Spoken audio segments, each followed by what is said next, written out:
আমি স্বার্থপর না, আমি প্রেমিক। আমি বেঈমান না, আমি সঠিক। আমি বোকা প্রেম ভিক্ষুক ছিলাম, তবে অন্যের দ্বারে যাইনি, তোমার কাছেই তোমাকে ভিক্ষা চেয়েছিলাম। আমি জানি আমি হয়তো তোমাকে পাওয়ার যোগ্য না, তবে ভালোবাসার যোগ্যতা দেখে না। এমনও একটা দিন আসতে পারে যেদিন তুমি আমার যোগ্য হবে না। ভালো থাকার জন্য যদি আমাকে ছেড়ে যাওয়াটা তোমার উদ্দেশ্য হয়, তাহলে যাও, পৃথিবীর সর্বোচ্চ সুখ যেন তোমার হয়। তবে মনে রেখো, সময়ের চক্রবর্তীতে একদিন আমিও ভেসে উঠবো তোমার স্মৃতিতে।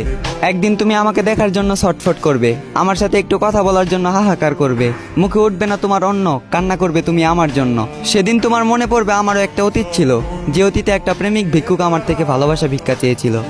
আমি চাই আমাদের অতীতটা যেন শৈশবের মতো হারিয়ে যায়, যাতে হাজার কান্না করে তুমি আমাকে পাবে না। মনে রেখো, অতীত ফিরে আসলেও শৈশব কিন্তু কখনো ফিরে আসে না।